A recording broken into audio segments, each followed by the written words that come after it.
খুশির কোনো খবর নাই। ডক্টর মোহাম্মদ ইউনূস সরাসরি আমেরিকান লোক। অগাস্টের 5 তারিখের পরে আমরা ইন্ডিয়ার কবল থেকে মুক্ত হয়েছি, এখন আমরা আমেরিকার কবলে পড়েছি। এখন আপনারা চাইলেও যে ভাববেন যে না আমরা মনে স্বাধীন হয়ে গেছি, না। ছিলেন আপনারা ইন্ডিয়ার পায়ের তলে, এখন আমেরিকার পায়ের তলে।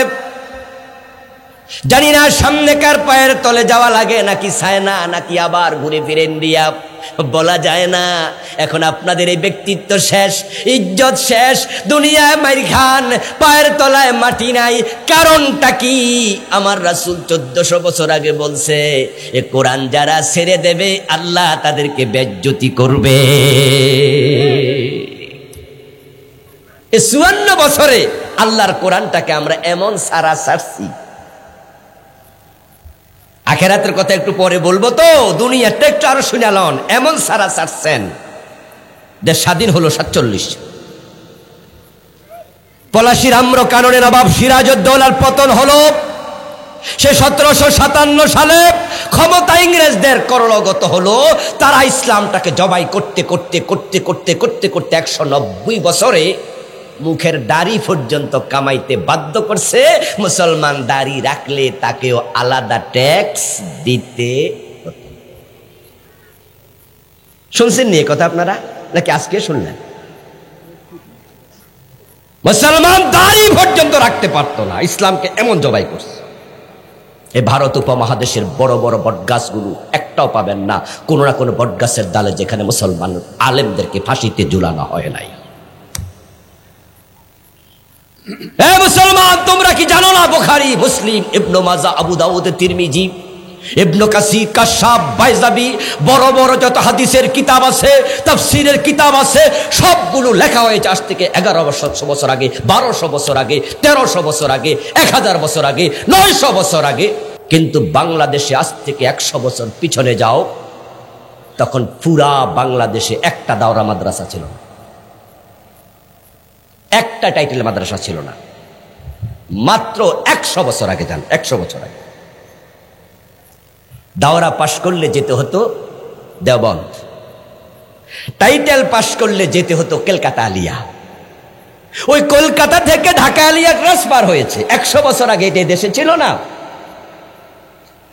এই দেশের মাদ্রাসার কিতাব নাই, বুখারী পড়ানোর লোক নাই, পড়ার লোক নাই, হাদিসের কিতাব পড়বে কোথায়, পড়াবে কোথায়, নাই। এই দেশের মুসলমানদের সবচেয়ে বড় কিতাবের নাম ছিল মুকসিদুল মুমিন। তাহলে বুখারী কোথায় গেল, মুসলিম কোথায় গেল, আবু দাউদ কোথায় গেল, তিরমিজি কোথায় গেল, নাসাই কোথায় গেল, কাশাফ কোথায় গেল, বাইজাবি কোথায় গেল, তাফসীরে খাজেন কোথায় গেল, আলেম কোথায় গেল? কারণ ইংরেজরা 157 বছরে মাদ্রাসা রাখে নাই, মক্তবা রাখে নাই, ইসলাম রাখে নাই, সব জবাই করে দিয়েছে। আলহামদুলিল্লাহ 190 বছর পর আল্লাহ তাআলা এই উপমহাদেশ থেকে ইংরেজদেরকে খেদায়া দিছে। 1947 ইংরেজরা দেশ ছেড়ে পালাইছে। পালানোর সময় এই উপমহাদেশকে তারা দুভাগে ভাগ করছে। সে ভাগটা হয়েছিল ধর্মের ভিত্তিতে। মুসলমানের জন্য হলো পাকিস্তান, আর হিন্দুদের জন্ম হলো হিন্দুস্তান। হিন্দু সম্প্রদায়ের জন্য আলাদা দেশ, এটা হিন্দুস্তান। মুসলমান সম্প্রদায়ের জন্য আলাদা দেশ, দ্বিজাতি তথ্য। দ্বিজাতি তথ্য শোনেন নাই? শুনেছেন তো, এগুলো শোনা কথা। দ্বিজাতি, মুসলিম জাতি, হিন্দু জাতি। এই দ্বিজাতি তত্ত্বের ভিত্তিতে দুটা দেশ হয়, একটা হিন্দুস্তান আর একটা পাকিস্তান। এবার বলুন তো, মুসলমানের নামে যে পাকিস্তান হলো 47-এ, দেশ চালাইল ইহাইয়ারা, জিন্নারা, ভুট্টুরা। তারা কি তাদের সিলেবাসে কোরআন ঢুকাইছিল? দেশটা কোরআন দিয়ে চালাইছিল? কপাল পরা মুসলমান, তোমাদের দাম কমবে না কেন? তোমাদের ইসলাম পাইলা, আলাদা দেশ পাইলা, মুসলমানের হাতে আল্লাহ তুলে দিল 190 বছর পরে, কিন্তু আল্লাহর কোরআনকে তোমরাই বাদ দিলা। তো তোমরা বেজ্জতি হইবা না? বেজ্জতি আর হইবে কে?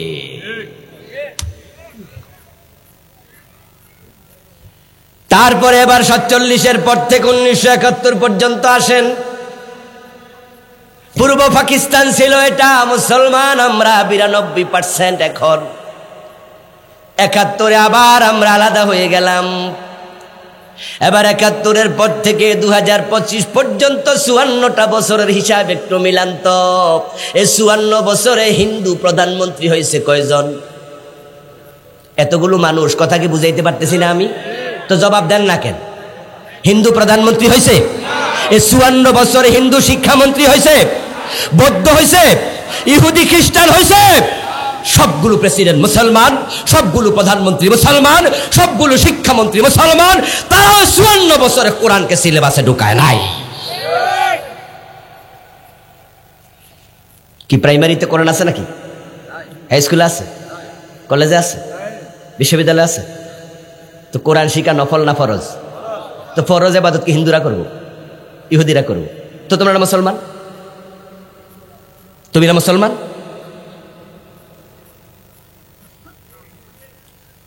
আজ থেকে মাত্র ৩০ বছর ৪০ বছর পিছনে যান। এই যে মাদ্রাসা আজকে এখানে আছে না, ৪৯তম আসতো নাকি? ৪৯তম যারা শুরু করছিল মাদ্রাসা, তারা ভিক্ষা চাল দিয়া শুরু করছে, নিজেরা পকেটের ১০০ টাকা দিয়া শুরু করছে। এ হুজুর ছিল এখানে, হুজুররা ওই যে সাবেক আপনার সুপার শাহ হুজুর এখানে আছে, উনারাও চাকরি জীবন যখন শুরু করে বেতন পাইছে কয় টাকা জিজ্ঞাসা করেন? কয়শো টাকা ছিল বেতন। একটা সময় ছিল আলিয়া মাদ্রাসাতে এমপিও ছিল না, বেতন ছিল না। দামতির পীর সাহেব, সসিনার পীর সাহেব, সোনাকান্দার পীর সাহেব, এই জাতীয় পীর সাহেবরা মুরিদদের টাকা দিয়া মাদ্রাসা বানাইছে, ইয়াতিমখানা বানাইছে, লিল্লা বোর্ডিং বানাইছে। মুরিদরা যে হাদিয়া দিত, ওই হাদিয়া পকেটে সবটা এতিমখানায় দিয়ে দিচ্ছে। সরকার ক্ষমতায়, সরকার কেন দিল না? পীর সাহেব কেন করতে হবে? আপনি আর আমি ভিক্ষা দিতে হবে কেন? হ্যাঁ, যদি সরকার হিন্দু হইতো, সরকার ইহুদি খ্রিস্টান, তাহলে আমরা বলতাম ইহুদি খ্রিস্টান তো তাই দেয় নাই। কিন্তু ৫৪ বছরে কি ইহুদি খ্রিস্টান সরকার হয়েছে? তো এরা কেন দিল না? আমার বন্ধু, যারা কোরআনকে সিলেবাসে ঢুকায় নাই, কোরআনের জন্য যারা খাটে নাই, কোরআন শিখায় নাই, কোরআন মানে নাই, কোরআন বোঝে নাই, ওই মানুষগুলোর ব্যাপারে আল্লাহ তাআলা বলছেন নাহশুরুহু ইয়াউমাল কিয়ামতি আমা, আমি এই মানুষগুলোকে কিয়ামতের দিন অন্ধ বানাইয়া তুলব। কোরআনের পক্ষে আপনি আছেন কিনা? আপনি যে দল করেন, ওই দল বাংলাদেশে ক্ষমতায় ছিল কিনা? যদি অতীতে থাকে, আপনার দল কোরআন সিলেবাসে কেন ঢুকালো না? কোরআন দিয়ে কেন আদালত চালালো না? সচিবালয়, বঙ্গভবন, গণভবন চালালো না? কোরআনের আইনে সংসদ চালালো না? ওই দলের সমর্থক হিসাবে আল্লাহর কাঠগড়া আসামি আপনারও হওয়া লাগবে।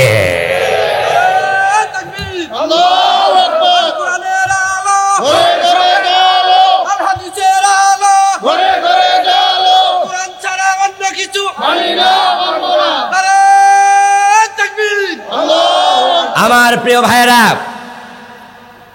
আপনি যখন ইসলামের পক্ষ শক্তি, কোরআনের পক্ষে, তাহলে আপনাকে তাদের পক্ষ নিতে হবে যারা ক্ষমতায় গেলে সংসদে আল্লাহর কোরআন সংবিধান হবে। তাদের পক্ষ নিবেন না, আপনি কোরআনের পক্ষের লোক না। ফাদলু কিতাবিল্লাহি আলা সাইরিল কিতাব, ফাদলু কালামিল্লাহি আলা সাইরিল কালাম কাফাদলিল্লাহি আলা খালকিহি। তামাম দুনিয়ার সব বইয়ের উপরে, সব কিতাবের উপরে আল্লাহর কিতাবের সম্মান এত বেশি, তামাম মাখলুকাতের উপরে আল্লাহর সম্মান যত বেশি। এই পৃথিবীতে কিতাবের মতো দামি একটা কিতাবও আর নাই, এই কিতাবের মতো সম্মানিত একটা কিতাবও নাই। এই কিতাব এতটাই দামি, এই কিতাব নিজে শুধু দামি নয়, এর সাথে যে লাগে তার দামও বেড়ে যায়। এত সম্মানী কিতাব। এই কিতাব পড়ার জন্য যখন মক্তবে যায় ছাত্ররা, মাদ্রাসায় যায়, মাহফিলে যায়, শিখার মজলিসে যায়, রাসূলুল্লাহ বলেন এই কিতাব শিখতে যাওয়ার কারণে ওই লোকটার দাম এত বাড়ে, আল্লাহর ফেরেশতারা তার পায়ের নিচে তাদের পাখা বিছায়া দেয়। ইন্নাল মালাইকাতা লা তাদউ আজনিহাতাহা রিদাল লিতালিবিল ইলম। এই কিতাবের ইলম যে শিখতে যায় তার সন্তুষ্টির জন্য ফেরেশতারা পায়ের নিচে পাখা বিছায়। নবীজি সাল্লাল্লাহু আলাইহি ওয়াসাল্লাম যে যুগে এসেছিলেন তামাম দুনিয়ার মানুষ মিলে সেই যুগের নাম দিয়েছে আইয়ামে জাহিলিয়া। বাস্তবেও তাই, ওই যুগের মতো খারাপ যুগ পৃথিবীতে আর আসে নাই। যেই যুগে বাবা নিজের জীবিত মেয়েটাকে মাটিতে কবর দিয়ে দিত, এত খারাপ মানুষ বর্তমান পৃথিবীতে 2-4 জন আছে কিনা খুঁজে পাওয়া দুষ্কর। নিজের মেয়েকে নিজে জীবিত কবর দেবে এমন মানুষ সমাজে আসলেও নাই। এত নিষ্ঠুর মানুষ পাওয়া যায় না। কিন্তু আরবের সেই যুগে এই ঘটনাটা অ্যাভেলেবেল ছিল। এবার বুঝে নেন মানুষগুলো কতটা নিচে নেমেছিল। বাবা, মেয়ে, ছেলে, পরিবারের সদস্যরা এক জায়গায় বসে মদ পান করত।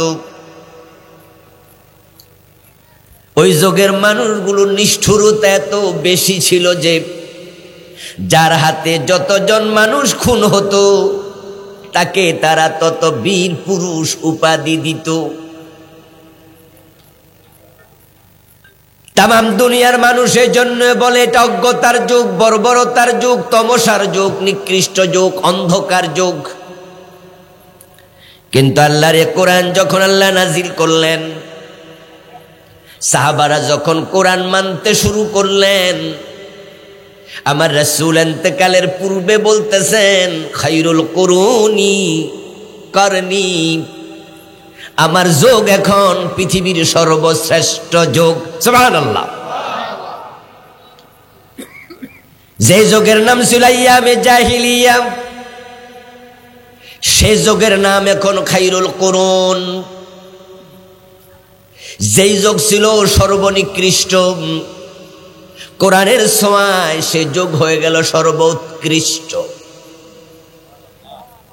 যেই মানুষগুলো মানুষ খুন করত,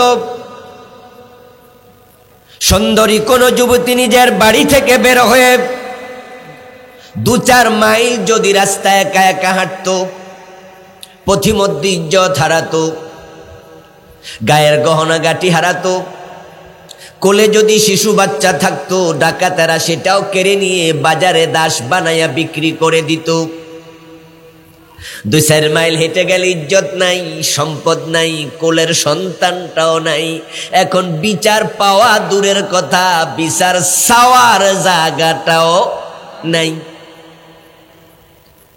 কিন্তু কোরআন যখন আসলো এমন এক অভাবনীয় পরিবর্তন হলো। এখন চুরি নাই, দরজা খুলে সবাই ঘুমায়। এখন কেউ কারো মুখের খাবার কেড়ে নেয় না, বরং নিজে না খাইয়া অন্যকে খাওয়াইয়া দেয়। অর্ধ দুনিয়ার সম্রাট ওমর একা একা গাছতলায় ঘুমায়া থাকে, পাহারা দেওয়ার জন্য কোনো বডিগার্ডের প্রয়োজন আর নাই। মানুষগুলোর অন্তরে আল্লাহ ছাড়া কারো ভয় নাই। বিশাল পরিবর্তন, শুধু একটা কারণ, ওই উপকরণের নাম হলো আল্লাহর কোরআন। শুধুমাত্র দুনিয়ায় শান্তিটাই ফিরিয়ে দেয়নি, দারিদ্রতা, অভাব সব কিছু দূর করে দিয়েছেন। যারা মুসলিম, যারা ভালো মানুষ, যারা ঈমানওয়ালা, তারা ভিক্ষুক হয়ে মানুষের কাছে ভিক্ষা করবে, অভাব অনটনে দিন কাটাবে, এটা হতে পারে না। এই জন্য কোরআন আসার পরে মানুষের অভাবও দূর হয়ে গেছে। হযরত ওমর রাদিয়াল্লাহু তাআলা আনহু যখন খলিফাতুল মুসলিমিন, রাসূলুল্লাহ মদিনায় প্রেসিডেন্ট ছিলেন 10 বছর, আবু বকর ছিলেন 2.5 বছরের মতো। 12.5 বছর পরে ওমর ক্ষমতায় আসলেন, ইসলাম অদ্য দুনিয়াতে ছড়াইয়া পড়ল। মানুষ যখন কোরআন মেনে চলতে শুরু করলো, অভাব দারিদ্রতা এমন ভাবে দূর হলো। হযরত ওমরের যুগে যাকাত বিভাগের কর্মচারী যাকাতের টাকা কাঁধে নিয়ে নিয়ে ঘুরে, যাকাত খাওয়ার লোক আর। এটা কেমনে সম্ভব? কিভাবে সম্ভব? এবার বলুন তো, বাংলাদেশও সে কোরআনটা আছে না নাই? চুরি আসেনি, ডাকাতি, ছিনতাই, খুন, ধর্ষণ, অভাব, অনটন, জুলুম। তো কোরআন এসেছিল, সব দূর হলো। এখন তো কোরআন বর্তমান আছে, দূর হয় না কেন? এই বিষয়গুলো খুঁজে বের করা দরকার আছে না নাই? রাসূলুল্লাহ এর জন্য বলেছেন, ইন্নাল্লাহা ইয়ারফাউ বিহাযাল কিতাবি আকওয়ামা ওয়া ইয়াদউ বিহি আখারিন। এই কোরআনকে আমি শুধু সম্মানিত করে নাজিল করি নাই, বরং রাসূলুল্লাহর ঘোষণা হলো আল্লাহ তাআলা যারা কোরআন মানে, কোরআন বোঝে, তাদেরকে আল্লাহ সম্মানের জায়গায় নিয়ে যায়। যেই ওমর রাসূলুল্লাহর কল্লা কাটার জন্য ঘর থেকে তলোয়ার নিয়ে বের হয়েছিল, কোরআনের টাচে যাওয়ার পর ওমর এমন মানুষ হলো, আমার রাসূল বলেন আমার পর যদি কেউ নবী হতো ওমর হতো সেই নবী। লাউ কানা বাদি নবিয়্যুন লাকানা ওমর। কবি নজরুল বলেছেন, আজি বুঝিয়াছি কেন বলেছিলেন শেষ পয়গম্বর, মোর পর যদি নবী হতো কেউ হতো সে এক ওমর। আমার ভাইরা, প্যান্ডেলটা ফিল আপ হয়ে গেছে, শেষ দিকটা একবারে চলে গেছে গেট পর্যন্ত, অথচ আপনাদের সামনে কিন্তু খালি জায়গা, ঠিক না? আপনারা হয়তো আগে ভাবছিলেন আর কি, যেহেতু জায়গা বেশি আছে লইয়া বই, কিন্তু আস্তে আস্তে তো এখন বোঝা যাচ্ছে জায়গা কমতেছে। তা আপনারা কি অন্য ভাইয়ের উপকার করবেন একটু? ওনারা তো আর পাখির মতো উড়াল দিতে পারবে না যে মাঝখানে এসে বসবে। আপনি একটু এহসান করেন, আল্লাহ আপনার উপরে এহসান করবে ইনশাআল্লাহ। ইনশাআল্লাহ একবারে খালি জায়গাগুলো ফিল আপ করেন। আমরা যেন এই বিষয়ে আর কথা বলতে না হয়, সময় কম তো, মাগরিব থেকে এসা বেশি সময় পাওয়া যায় না। কিছু মেসেজ আপনাদেরকে দিতে চাই। আমরা আজকে আত্মসমালোচনামূলক কিছু কথা বলবো। জি প্লিজ,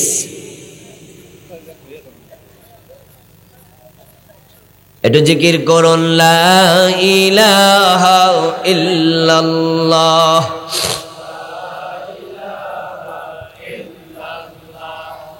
লা ইলাহা ইল্লাল্লাহ,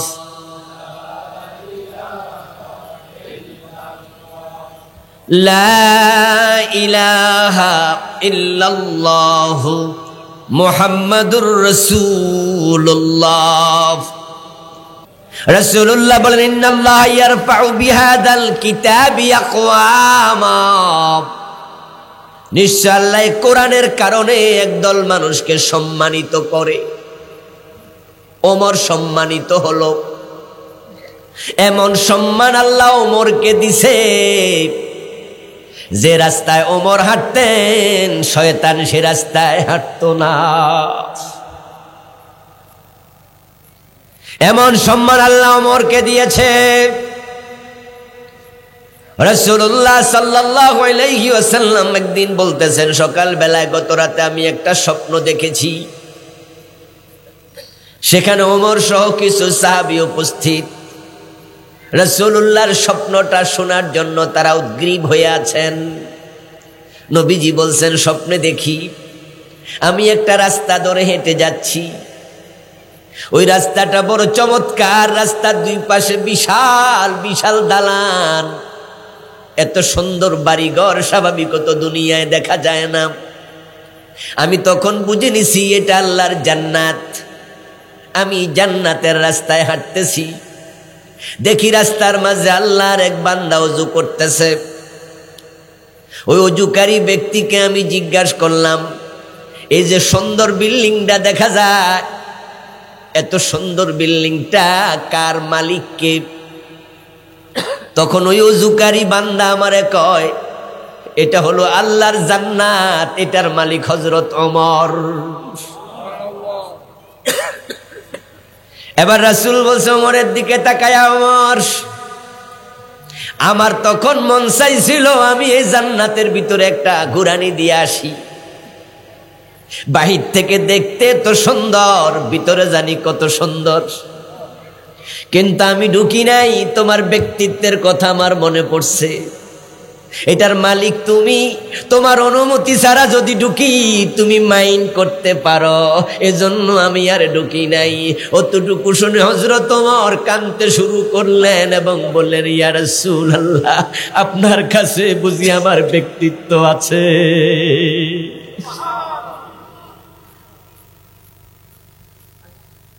আমার প্রিয় ভাইয়েরা, কোন ওমর আজকে এত সম্মানী যে ওমর তলোয়ার হাতে নিয়েছে রাসূলকে কল্লা কাটতে? কোরআনের কাছে গেছে, কোরআন ওমরের দাম বাড়াইয়া দিছে, আবু বকরের দাম বাড়াইয়া দিছে। নবীজির এক একজন সাহাবী এই কোরআনের কাছে যাইয়া প্রত্যেক আকাশের নক্ষত্র সে দামি হয়ে গেছে।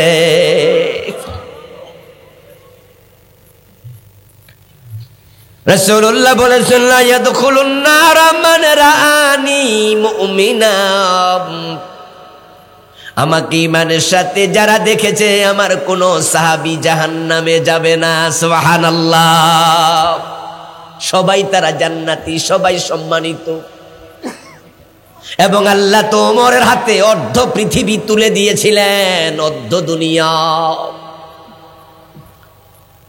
মুসলমান যেখানে ইজ্জত তাদের পদচুম্বন করেছে, সেখানে মুসলমান রোম বিজয় করে রোম শাসন করেছে, পারস্য বিজয় করে পারস্য শাসন করেছে, স্পেন বিজয় করে মুসলমান 700 বছরের মতো স্পেন শাসন করেছে।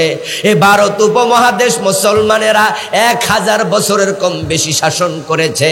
মুসলমান যেখানে সম্মান ইজ্জত সেখানে, এর কারণ সকল মুসলমান ছিল কোরআনওয়ালা। তারা কোরআনের বাহিরে বলেন নাই, কোরআনের বাহিরে চলেন নাই, কোরআনের বাহিরে কোনো কাজ করেন নাই।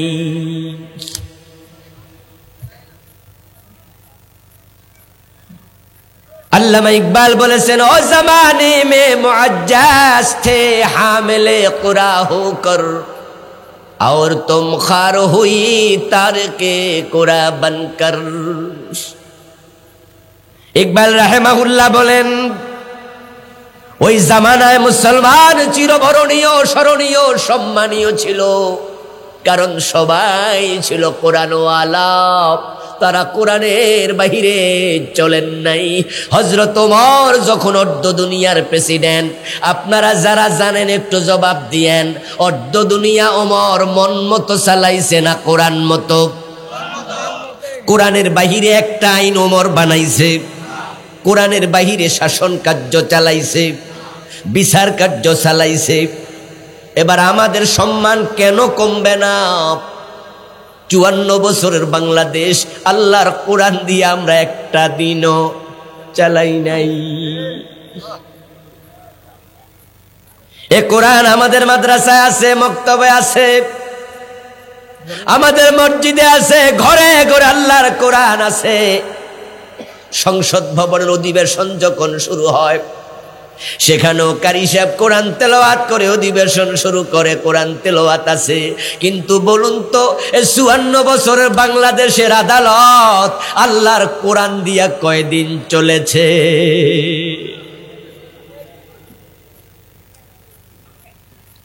রাসূল বলছে, ওয়ায়াদউ বিহি আখারিন, আরেক দল মানুষ কোরআনের কারণে তারা লাঞ্ছিত হবে, অপমানিত হবে। আল্লামা ইকবাল বলেছেন, और तुम खार हुए तारके कुरा बनकर। আজকে তো তোমরা মুসলমান আছো 200 কোটির কাছাকাছি। ও মুসলমান, তোমাদের দেশ আছে 65টা, ওআইসির সদস্য 57, 65টা দেশ আছে মুসলমানের হাতে, 200 কোটির মতো মুসলমান আছে। পৃথিবীর 65% বেশি খনিজ পদার্থ মুসলমানের হাতে। তেল আমাদের হাতে, গ্যাস আমাদের হাতে, স্বর্ণ আমাদের হাতে, দস্তা আমাদের হাতে, রূপার খনি আমাদের হাতে। বাংলাদেশের মাটি খুললে পানি ওঠে, সৌদি আরবের মাটি খুললে তেল আর স্বর্ণের খনি মিলে। দুবাই, কাতার, বাহরাইন, ব্রুনাই, পুরা আরব বিশ্ব মাটির নিচ আল্লাহ স্বর্ণ দিয়ে ভরে রাখছে।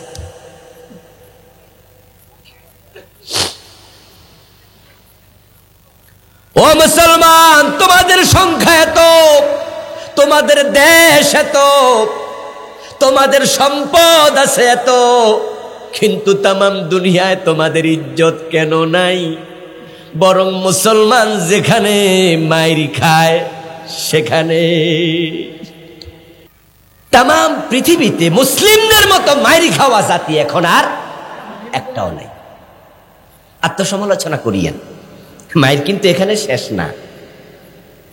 যদি এখানে মায়ের শেষ হয়ে যেত তাহলে আপত্তি আমার বেশি ছিল না।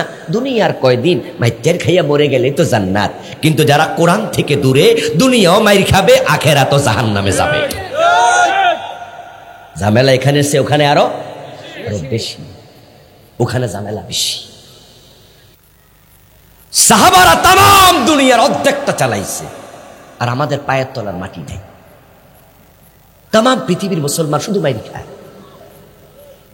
ও দোস্ত, পৃথিবীর মুসলমান শুধু মাইর খায় না, মাইর খাচ্ছ তুমি, মাইর খাচ্ছি আমি, সবাই মাইর খাচ্ছি। মুসলমান এক দেহের মতো।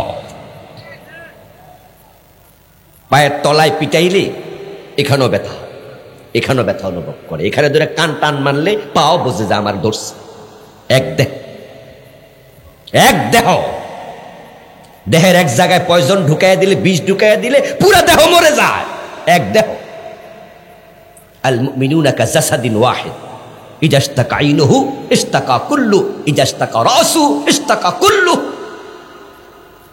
জেনে মুসলমান মাইর খাচ্ছে। যদি আপনি ভাবেন যে আপনি মায়ের খান নাই, তাহলে আপনি মুসলিম না। রাসূল বলছে সব মুসলমান এক দেহ, এক দেহ। মাথায় যখন ব্যথা হয় পুরা শরীরে ব্যথা হয়। রাসূল উদাহরণ দেন, ইজা ইশতাকা রাসুহু ইশতাকা কুল্লু। এক দেহ বলার পরে বলছে মাথা যদি ব্যথা হয় পুরা শরীর ব্যথা পায়, চোখ যদি ব্যথা পায় পুরা শরীর ব্যথা পায়, হাত যদি ব্যথা পায় পুরা শরীর ব্যথা পায়। আফ্রিকার জঙ্গলে কোন মুসলমান যদি জুলুমের শিকার হয়, সে ব্যথা পাইলে তুমিও ব্যথা অনুভব করা লাগবে। তবে তবে মাঝে মাঝে ডাক্তাররা লোকাল অ্যানেস্থেসিয়া দেয়। লোকাল অ্যানেস্থেসিয়া দিয়ে অপারেশন করে। হাতের মাঝে বিস্ফোট হয়েছে, তো আপনার এখানে একটা ইঞ্জেকশন পুশ করে দিছে, তাহলে হাতের এই অংশে কোনো আর হুশ নাই। এবার আপনার চোখের সামনে কাটতেছে, আপনি ব্যথা পান না। এই অংশটাকে বলে অবশ। কি বলে? আচ্ছা, অবশ অংশ কি দেহের অংশ না? কিন্তু অবশ সে টের পায় না।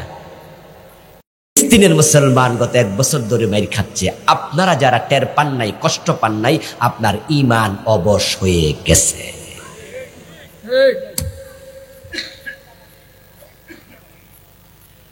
আমার বন্ধু, আমাদের এক বোন ডক্টর আফিয়া সিদ্দিকা,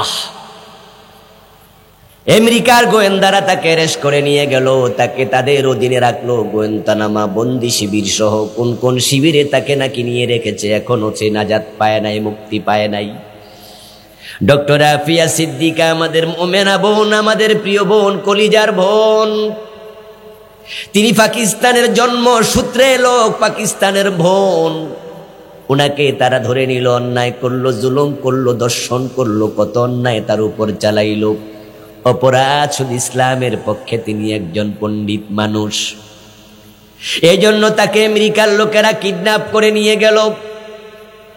কয়েকদিন আগে আফিয়া সিদ্দিকার মুক্তির কিছু আলোচনা আমরা শুনলাম, মুক্তি আমেরিকা দিবে বলেছে, এখনো দেয় নাই। তার বোন তাকে দেখতে গিয়েছিল তার বন্দি শিবিরে, অনুমতি দিয়েছে দেখা করার জন্য বোনের সাথে। উনি তার বোনের কাছে একটা স্বপ্নের কথা বললেন, যে আমি কয়েকদিন আগে স্বপ্ন দেখি, স্বপ্ন যোগে আমার রাসূলের সাথে আমার সাক্ষাৎ।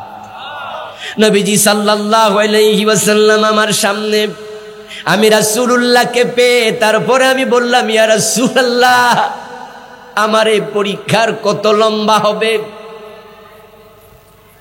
আমার তো সহ্য হয় না। তারা আমার ইজ্জত পর্যন্ত নষ্ট করে ফেলে, আমাকে খুব কষ্ট দিচ্ছে। কত বছর চলে গেল, এই পরীক্ষার কত লম্বা। এই কথা বলার সাথে সাথে রাসূলুল্লাহ সাল্লাল্লাহু আলাইহি ওয়াসাল্লাম নাকি মুস্কি হাসি দিয়ে বললেন, আফি, এটা তো তোমার পরীক্ষা নয়। তখন আফিয়া সিদ্দিকা নাকি বললেন যে, ইয়া রাসূলুল্লাহ, বলেন কি? কষ্ট পাচ্ছি আমি, জেলে আছি আমি, ধর্ষণ করে আমাকে, পরীক্ষা আমার না তো কার পরীক্ষা? তখন তিনি বলছেন, রাসূলুল্লাহর চোখের কোণে আমি পানি দেখলাম, তিনি এবার কাঁদছেন, বিষণ্ণ বদনে বলতেছেন, আফিয়া, পরীক্ষাটা চলতেছে আমার গোটা উম্মতের।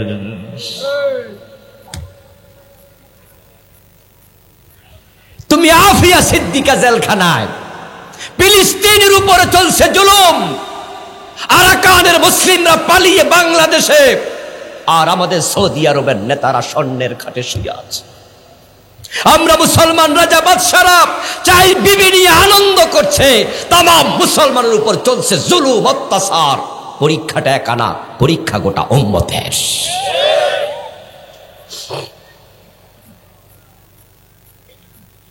আজকের পৃথিবীতে মুসলমানের তোমায় খাওয়া জাতি কেন হলো? কেন তাদের পায়ের তলার মাটি নাই? তারা কেন আজকে ব্যক্তিত্বহীন, পরিচয়হীন হয়ে যাচ্ছে? আমেরিকা চালায়, সৌদি আরব আমাদের মূল জায়গা, আমাদের তীর্থভূমি, আমাদের বড় ভাই, তামাম মুসলমান রাষ্ট্রগুলোর অভিভাবক বললে ভুল হবে না। ওই সৌদি আরব চালায় আমেরিকা। আমেরিকার কথার বাহিরে সৌদি বাদশাহ এক কদম দেয়ার সাহস তার নাই। আমি আপনাদেরকে যে মেসেজটা দিতে চাই, সৌদি আরবের মতো আমাদের এক নাম্বার দেশ মুসলমানের, যেখান থেকে অর্ধ পৃথিবী আমরা চালাইছি, সে সৌদি আরব এখন আমেরিকা চালায়। এর মানে আমাদের হাতে সৌদি আরবটা এখন আর নাই, রাজনৈতিকভাবে নাই। রাজনৈতিকভাবে আমরা দেউলিয়া, আমাদের হাতে নাই। এবার আমার দেশ বাংলাদেশে আছেন, বাদ দেন বিদেশ। স্বাধীনতার পর থেকে আজকের 54 বছর ইন্ডিয়ার কথার বাহিরে আমরা চলতে পারি? সুযোগ আছে? তাহলে আমাদের দেশটা আমাদের হাতে নাই। আমাদের বিগত সাবেক প্রধানমন্ত্রী 15টা বছরে ইন্ডিয়ার সাথে এমন ভাবে ভাব মিলে চলছে, এক পর্যায়ে তো একজন পররাষ্ট্রমন্ত্রী আমাদের আব্দুল মোমেন সাহেব কি বলেছেন, আমাদের মাঝে স্বামী স্ত্রীর সম্পর্ক। বলেন এই কথাটা? ইন্ডিয়া আর বাংলাদেশের সম্পর্ক কি? তিনি বলছেন স্বামী স্ত্রীর সম্পর্ক। প্রধানমন্ত্রী বলেছেন সাবেক, ইন্ডিয়াকে এত দেয়া দিছি যেটা ইন্ডিয়া কোনোদিন ভুলবে না, ভুলতে পারবে না। এই ইন্ডিয়াকে খুশি রাখার জন্য আল্লামা সাঈদীকে হত্যা করা হয়েছে, 11 জন বড় বড় নেতাকে ফাঁসি দেওয়া হয়েছে। ইন্ডিয়াকে খুশি রাখার জন্য 5ই মে শাপলা চত্বরে আলেমদের বুকে গুলি চালানো হয়েছে। যুদ্ধাপরাধের যে মামলা সামনে দেখতে পাচ্ছেন আপনারা, গত 15 বছর যে ট্রাম্প খেলেছে, এই ট্রাম্প কার্ড, এটা বাংলাদেশের কিচ্ছু না, পুরাটা দিল্লির সাজেশন, দিল্লির প্রেসক্রিপশন। ইন্ডিয়া বাংলাদেশের ইসলামকে তাদের জন্য হুমকি মনে করে, তাই ইসলামওয়ালারা যেন আগাতে না পারে, ইন্ডিয়া কিছু লোকের উপরে ভর করে এদেশে আলেমদের উপর মেসাকার চালায় আসতেছে যুগের পর যুগ। আলহামদুলিল্লাহ, অগাস্টের 5 তারিখ আমরা ইন্ডিয়ার কবল থেকে মুক্ত হয়েছি। আপনার সন্তান 3 জন, একজন ডাক্তার, একজন উকিল, আর একজন ইঞ্জিনিয়ার।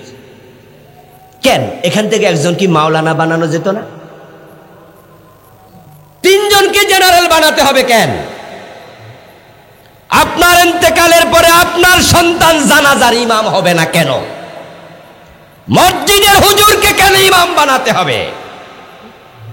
প্রিয় ভাইটি আমার, মসজিদের হুজুর যখন দোয়া করে জানাজার লাশ সামনে নিয়ে তৃতীয় তাকবীর দিয়ে বলে আল্লাহুম্মা গফিরলি হাইয়িনা ওয়া মাইয়িতিনা ওয়া শাহিদিনা, বলে কিনা?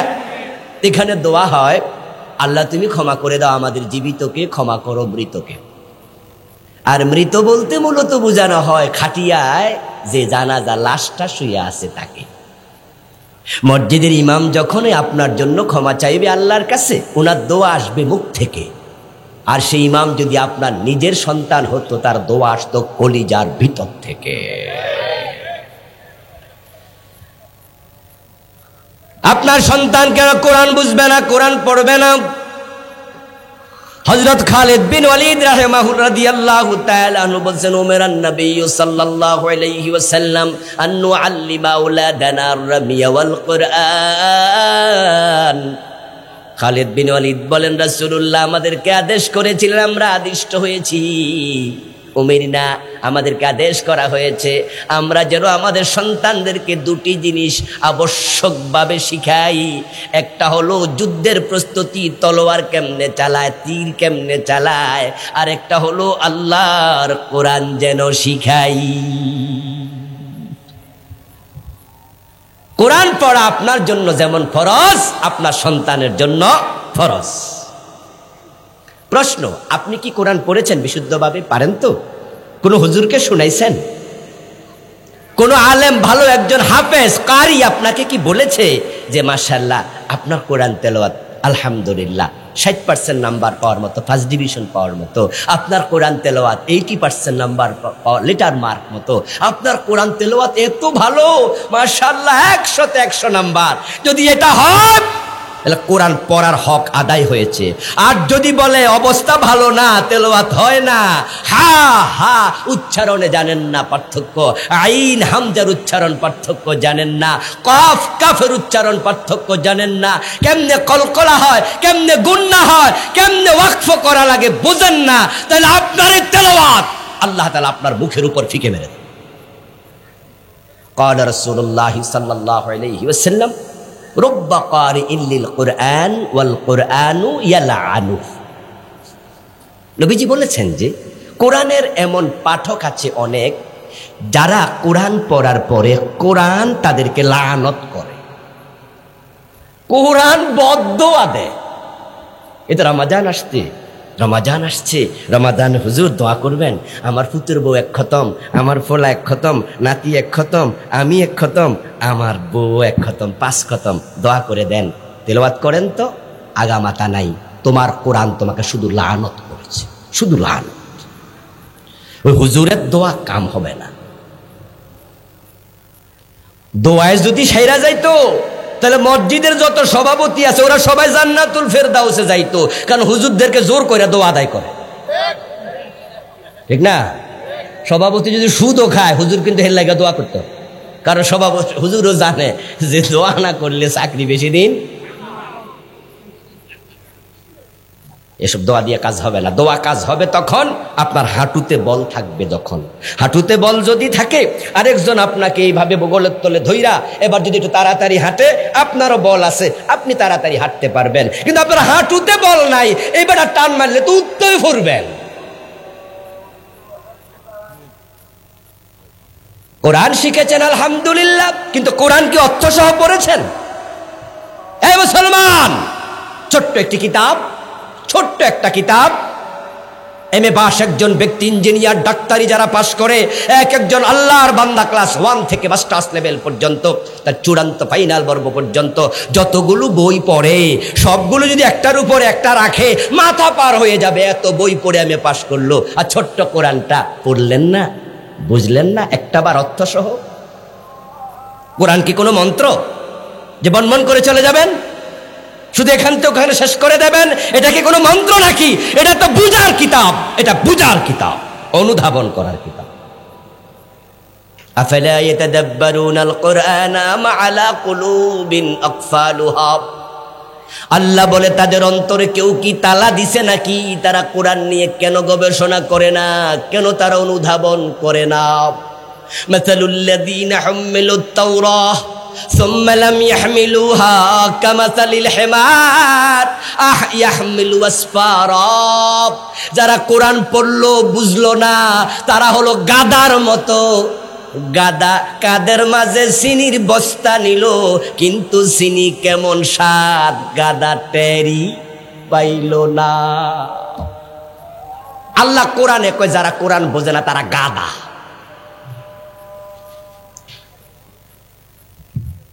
কারে গাই লইতেছে আল্লাহ? যদি আবার মনে করেন যে যাক তাও তো আল্লাহ কিছু একটা কইছে, এই সেও না, এই বাড়ি যাইও না, হে বাড়ি যাইও না, গেলে বাঁশ দিব।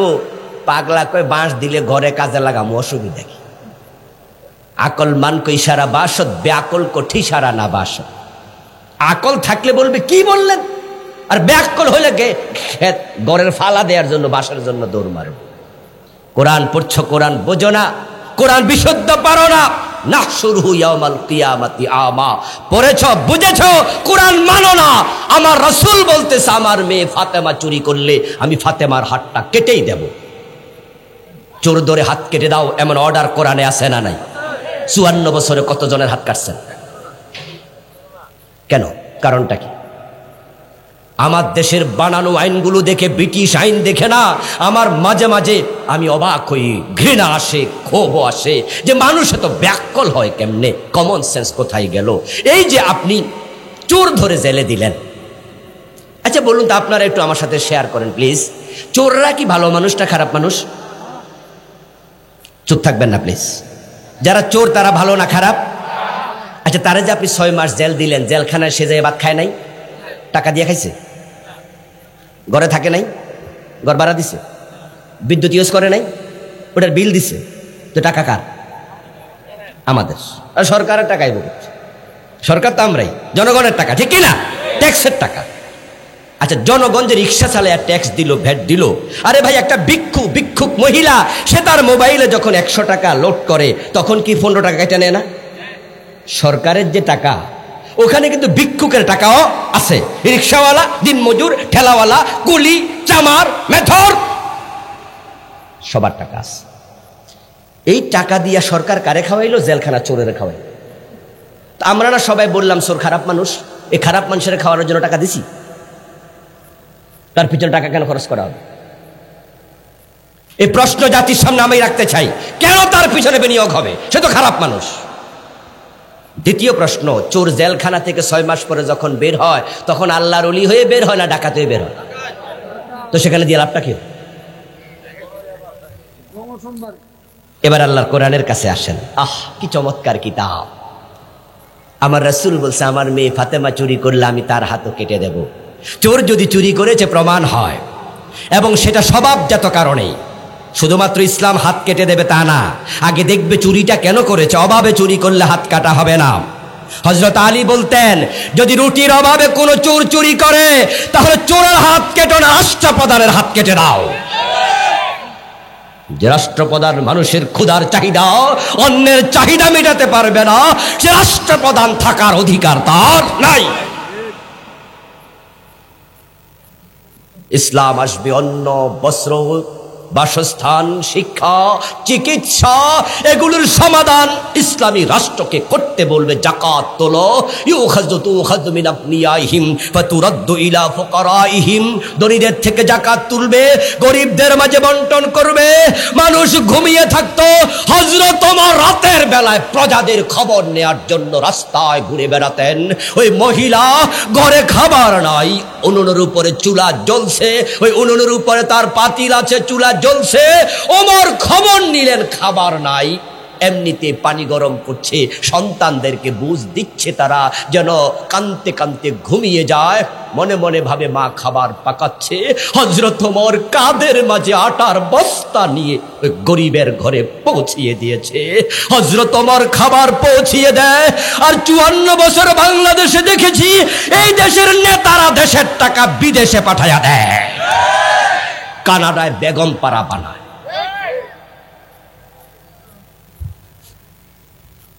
সাবেক প্রধানমন্ত্রী বলেছেন তার বাড়ির ফিয়ন কত কোটি টাকার মালিক? 400 কোটি টাকা কি চাকরি করে কামাইছে? শুধু এস আলম গ্রুপ ইসলামী ব্যাংকের 18টি শাখা থেকে টাকা লুট করে বিদেশ পাঠিয়েছে 80,000 কোটি। আমার রাসূল বলছে চোর ধরে হাত কাটতেই হবে, আমার মেয়েকে আমি ছাড়বো না। 54 বছরে আপনারা একদিনও কাটেন নাই একটা চোরের হাত। আল্লাহর সামনে কি দাঁড়াতে হবে না? আল্লাহ তাআলা বলেন আশুরুহু ইয়াউমাল কিয়ামাতি আমা। যে মানুষগুলো কোরআন মানবে না তাদেরকে আমি অন্ধ বানায়া তুলবো। তখন কালা রাব্বি লিমা হাশারতানি আমা ওয়া কাদ কুনতু বাসীরা। ওই ব্যক্তি বলবে, আল্লাহ দুনিয়াতে তো আমার চোখ ছিল, কেন আমারে আজকে অন্ধ বানালে? আল্লাহ জবাব দেবেন, কাযালিকা আতাতকা আয়াতুনা ফানাসিতাহা ওয়া কাযালিকাল ইয়াউমা তুনসা। দুনিয়া কোরআনের আয়াত তোমার কাছে গিয়েছে, তুমি কোরআন থেকে বিমুখ ছিলে, বিস্মৃত ছিলে। আজকে তোমার মতো বান্দা আমার দরকার নাই, আমি তোমাকে ভুলে গেলাম। কোরআনের আয়াত শোনালাম আর কি, বিশ্বাস আছে তো কোরআনের উপরে? আপনি কোরআনের পক্ষে আসবেন না, আল্লাহ কিয়ামতের দিন বলবে তোর সাথে আমি নাই। এই মুসলমান, বেহেশতে যাওয়ার শখ আছে না? আসেনি? সবার আছে তো? বেহেশতের মালিক কে? বেহেশত দেবেন কে? তা আল্লাহ যদি সেদিন বলে তোর সাথে আমি আর নাই, উপায় কি? আমাদের ও আসতো আপনাদের কারো কারো কাছে অতি পণ্ডিত আছে না, রাজনীতির গন্ধ খোঁজে, কয় যে হুজুর মনে কিছু রাজনীতির ওয়াজ করতেছে। ও দোস্ত, হে রাসূল তো রাষ্ট্রপ্রধান ছিলেন, রাজনীতি করলে উনার মতোই করতে হবে, ঠিক না? উনি 10 বছর দেশ চালাইছে, ওইভাবে চালাও। এটা ইবাদত, এটা ইবাদত, এটা ইবাদত। সাইয়্যিদুন নাস খাদেমুহুম। রাসূল শিখাইছে মানুষের যে নেতা হয় সে তাদের খাদেম হয়। এখন ওই মুরব্বী কইতাছে চোর হাত কাটবেন কার? নিজেই তো চোর। আসলে বাস্তবতাটাই, ভালোবাসে অল্প, অধিকাংশই চোর, ঠিক কিনা? আজ থেকে 14-15 বছর আগে মালয়েশিয়া গেছিলাম ঘুরতে। কুয়ালালামপুর নাইমা দেখি কি পরিমাণ 50 তলা বিল্ডিং। আপনারাও তো অনেকে গেছেন চাকরি করতে ঘুরতে। আমি তখন আফসোস করে ভাবলাম যে দেশটা স্বাধীন হলো বাংলাদেশের মাত্র 10-12 বছর আগে। ওই দেশের আবহাওয়া দেখলাম আমাদের দেশের আবহাওয়ার মতো সিমিলার। খবর নিলাম যে কি কি খনিজ সম্পদ আছে, বলল নাই বললে চলে। এত উন্নত হইল কেমনে? দেশের টাকা। মাহাতির মোহাম্মদ চোর ছিল না, দেশের টাকা দেশে কাজে লাগাইছে। সে কুয়ালালামপুরে রাস্তাঘাট, ব্রিজ, কালভার্ট, উড়াল সেতু সহ এমন অভাবনীয় উন্নতি করছে ওই মালয়েশিয়াকে। 50 তলা বিল্ডিং গুণে শেষ করতে পারবেন না। আর বাংলাদেশে 50 তলা বিল্ডিং আজ পর্যন্ত একখানো আমরা বানাইতে পারিনি। টুইন টাওয়ার দেখার জন্য তার টুপি হাতে নিছিলাম, নিয়ে আমি ওরে বাবা কত উঁচুরে। যদি মালয়েশিয়া আগাতে পারে আমরা কেন পিছিয়ে? ব্যাংকে চেক দেন, দেখবেন অধিকাংশ ব্যাংক একসাথে এখন 10 লাখ দিতে পারে না, রিফিউজ করবে, চেক ফিরে দেবে। আমারও দিয়েছে, হুজুর আজকে পারবো না, কালকে আসেন। তারা আগালে আমরা কেন পিছালাম? বঙ্গবন্ধু শেখ মুজিবুর রহমান বলেছিলেন তো আফসোস করে, চেয়েছিলাম সোনার বাংলা বানাতে, কিন্তু পারলাম না। মানুষ পেয়েছে স্বর্ণের খনি, উনি পাইছেন চোরের খনি। ওই চোরগুলো এখন আর চোর নাই, এক একটা ডাকাত হয়ে গেছে। ওদেরকে থামাতে হলে কোরআনের কাছে যেতে হবে। সমাজে শান্তির প্রয়োজনে কোরআনের কাছে যেতে হবে। কোরআন যদি আসে, শান্তিও আবার ফিরে আসবে ইনশাআল্লাহ। আর একটা কথা বলে শেষ করব, সেটা হচ্ছে কিয়ামতের দিন নবীজি মুহাম্মদ সাল্লাল্লাহু আলাইহি সাল্লাম তার কিছু উম্মতের বিরুদ্ধে আল্লাহর কাছে মামলা করবেন। আমরা তো সবাই রাসূলের শাফাআতের জন্য অপেক্ষা করছি এবং সেটা প্রত্যাশাও করি, দোয়াও করি, আল্লাহ রাসূলের শাফাআত দিও, ঠিক না? আপনারা দোয়া করেন তো নাকি? চান তো আল্লাহর কাছে রাসূলের শাফাআত? রাসূল বদদোয়া দেবেন। রাসূল সাল্লাল্লাহু আলাইহি লানত করেছেন কিছু মানুষকে, কোরআন লানত করে। আবার রাসূলুল্লাহ বলবে, ইয়া রাব্বি ইন্না কওমি ইত্তাখাযু হাদাল কুরআনা মাহজুরা। আল্লাহ বলে হাসরের ময়দানে আমার রাসূল, আমি আল্লাহকে ডাক দিয়ে বলবো, আমার রব, আমার উম্মতের অমুক অমুক অমুক আমার রেখে আসা কোরআন তারা পরিত্যাগ করেছে। তুমি বিচার করো, যারা পড়ে নাই পরিত্যাগ করেছে। যারা বোঝে নাই তারাও পরিত্যাগ করেছে, আর যারা রাষ্ট্র চালাইছে কোরআন ছাড়া তারাও পরিত্যাগ করেছে। সবগুলো মামলার আসামি হবে। এজন্যই তো ওয়াজ আমরা করি। আজকে আমি ওয়াজ করেছি, কালকে কোরআন কায়েম হবে, এত সোজা না। এই ওয়াজ আমরা করে মামলা খেয়েছি, আমরা জেলে গিয়েছি, ফাঁসিতে ঝুলেছি, মাইর খেয়েছি, তারপরে ওয়াজ আমরা চালাচ্ছি একটা কারণে, আখিরাতে রাসূলের মামলার আসামি হতে চাই না। অন্ধ হয়ে আল্লাহর সামনে যেতে চাই না। এদেশ ইসলাম আসলো কি আসলো না, কোরআন কায়েম হলো কি হলো না, কিন্তু আমি তো বেঁচে গেলাম। আমি তো বলতে পারবো, আল্লাহ আমি তোমার কোরআনের পক্ষেই ছিলাম। যদি আপনিও না যাচ্ছেন, কোরআনের পক্ষে চলে আসেন। সন্তানদের আলেম বানান, মাদ্রাসা দিয়ে দেন, একটা হলো আলেম বানান। রিজিকের ভয় তো এখন আর নাই। একসময় তো মানুষ এটা বলতো যে হুজুর বানায় লাভ কি, না খাইয়া থাকবে। বরং আলহামদুলিল্লাহ এখন আর এই প্রশ্ন কেউ করে না। এখন বাংলাদেশে হুজুরদের পিছনে মানুষ টাকা লইয়া ঘোরে, হুজুর টাকা নেয়ার টাইম পায় না, ঠিক না? অসংখ্য আলেম এখন তৈরি হচ্ছে। বরং এখন তো কোরআনওয়ালারাই দেশের সবচেয়ে বড় সেলিব্রিটি। আমাদের মিজানুর রহমান আজহারি ভাইকে দেখলে সেলিব্রিটি মনে হয় না? কোরআনের কারণে আল্লাহ এমন সম্মান দিয়েছেন। উনার যে জনপ্রিয়তা, যে পপুলারিটি, আজকে উনি বাংলাদেশে যে অবস্থানে আছেন, আমার তো মনে হয় সেকেন্ড আর কেউ নাই। সব অঙ্গনের মানুষ, ডাক্তার বলেন, ইঞ্জিনিয়ার বলেন, বিসিএস কর্মকর্তা বলেন, অফিসার বলেন, ব্যাংকার বলেন, শিক্ষিত অশিক্ষিত সব মানুষ তাকে সম্মান করে। আল্লামা সাইদির দিকে তাকান না। সাইদি যদি আজকে বেঁচে থাকতেন আর তিনি একটা মাহফিলে যেতেন, তাহলে ওই মাহফিলে বাংলাদেশে কোনো মাঠ জায়গা ধরতো না, কোরআনের কারণে। সন্তান একটাকে আলেম বানান, রিজিকের মালিক তো রাজ্জাক। কোরআন শিখাবেন না, অপেক্ষা করেন, এমনও হতে পারে আপনার জায়গা হবে জীবনের শেষ দিকে ওল্ড হোম, বৃদ্ধ নিবাস। বাংলাদেশের অবস্থা ভালো না রে ভাই। ঢাকা শহরের চারপাশে এখন 50-এর উপরে বৃদ্ধ নিবাস। গাজীপুরে একটা আছে যেটাতে বৃদ্ধের মহিলা পুরুষের সংখ্যা 400-র বেশি। কয়দিন আগে সাক্ষাৎকার পত্রিকায় দেখলাম বেরিয়েছে, মাঝে মাঝে দেখবেন যে ইউটিউবে সাক্ষাৎকার আসে, অনেক বৃদ্ধা বলতেছে ছেলে ডাক্তার, ইঞ্জিনিয়ার, প্রফেসর, জাহাঙ্গীরনগর বিশ্ববিদ্যালয়ের প্রফেসর, ফুল প্রফেসর, এখন বৃদ্ধ নিবাসে থাকে। সন্তানরা খোঁজ নেয় না। একটা ডাক্তার আর একটা ইঞ্জিনিয়ার একটা প্রফেসর চলে গেছে বিদেশ, এখন বাবার খবর নেয় না। আপনার জীবনটা জীবনের শেষ দিকে একবারে মানবতর কাটবে। একজনকে ইসলামওয়ালা বানান, কোরআনওয়ালা বানান, কমপক্ষে একটা ঠিকানা থাকবে যারা আল্লাহর ভয়ে মা বাবাকে শ্রদ্ধা করবে, সম্মান। এই জন্য আসুন প্রিয় ভাইয়েরা, দুনিয়ায় শান্তির জন্য, আখেরাতে মুক্তির জন্য আমরা আল্লাহর কোরআনের দিকে গিয়ে আসি। আল্লাহ তাআলা আমাদের সকলকে কোরআনওয়ালা বানিয়ে দেন। সবাই বলেন আমিন। সবাই কোরআন পড়বেন, সবাই। রমজান আসতেছে, সিদ্ধান্ত নেন যে এই রমজান অতিক্রম হবে না, আমি কোরআন শিখব না। একজনও বাদ যাবেন না। এই বুড়া মুরব্বীরা, চাচারা, বাবারা, আপনারা হয়তো মনে মনে ভাববেন যে হুজুর ওয়াজটা তো ঠিক আছে, শুনলাম, তবে জীবনের শেষ দিকে, এখন চোখে দেখি কম, কেমনে পড়বো বলেন তো, কানে শুনি না, হা বলতে পারি না, দাঁত গেছে পড়ে। রাসূলুল্লাহ আপনার জন্য স্পেশাল সুযোগ দিয়েছেন। তিনি বলছেন যে কোরআন পড়বে, হুয়া শাক্কুন আলাই লাহু আজরান, কোরআন যে পড়বে কষ্ট হবে, আল্লাহ তার আমল নামায় অন্যের তুলনায় ডাবল সওয়াব লিখতে থাকবে। Special offer. কোরআন পড়তে পড়তে মরে যান, শিখতে শিখতে মরে যান। হুজুর ধরেন, আরে কোরআনের মতো সহজ কিতাব আর নাই।